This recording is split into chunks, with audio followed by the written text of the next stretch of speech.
Is it time for judicial compensation to be increased?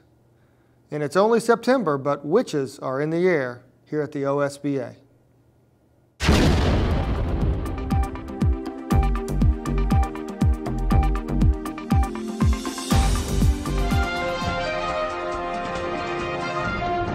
Hello, everyone. The Ohio Judicial Conference recently held its annual meeting here in Columbus. One of the highlights was Chief Justice O'Connor's call for a salary increase for judges. Choosing a career in public service should not mean being saddled with a stagnant salary for the entire time or the majority of the time that you spend on the bench. This amount of time without a pay raise is far too long. The OSBA supports the call for fair and adequate judicial compensation. In the coming months, we will work with the Ohio Judicial Conference to reach that objective.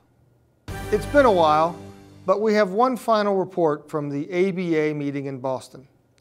We took the opportunity to visit Salem, Massachusetts, and learn more about one of this country's most notorious trials. Cassidy Book, special correspondent, filed this report about spectral evidence and other neat colonial legal stuff.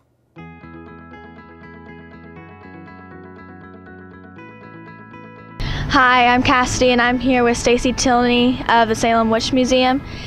Stacy, what exactly happened here? Well, a lot of people think about the Salem Witch Trials because they had to learn about it in high school, and they know the Crucible, the story that Arthur Miller wrote for the stage, where some young girls are playing a sort of spooky game and become bewitched. They become ill in ways that people of this time can't quite understand. Well, that's what people know about the story, generally speaking.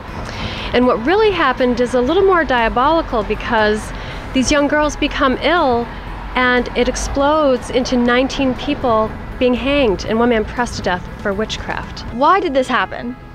There are a lot of reasons, including politics, the government at the time, the way the government was set up at this time. Now remember, we're talking about colonial America. This is before we were a country as we know it today. We were still a colony of England, and we were following their laws. Sometimes we were following their laws, and that was kind of at the crux of the anxiety of the time, was people weren't sure what laws we were following. And that does get to the point of why the witch trials happened. They may not have happened in another time because there were other law systems that were in place to make sure things didn't get out of hand. In 1692, however, that was not the case. So what would have been similar to our law system today, and what would have been different? All right, so it was not a result of the witch trials, but we know that Rebecca Nurse, the first time she was tried, she was acquitted. And the courtroom goes bananas. They don't accept this verdict, so the magistrates go back and they think about it a little bit more, and the second time around she's actually found guilty.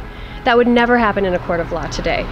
And it's my understanding that they allowed something called spectral evidence. Would this be allowed today? Absolutely not, and I'm really glad you pointed out spectral evidence, because spectral evidence is when you testify that you saw someone's ghost hurt someone else. Oh. Can you imagine that flying in a court of law today? And no pun intended. Yeah, no, that absolutely would not have gone on today. Thank you, Stacy, for telling us about the witch trials here in Salem. Back to you, Dad. Thanks, Cassidy, for that report. It was interesting to learn that most of those found guilty were hanged to death. One lucky gentleman would never admit guilt, therefore he was pressed. His only request was, add more weight. That's the word on the square. This is Todd Book with On the Books. What was the legal system? Take care. Okay. What was the legal I can't say it.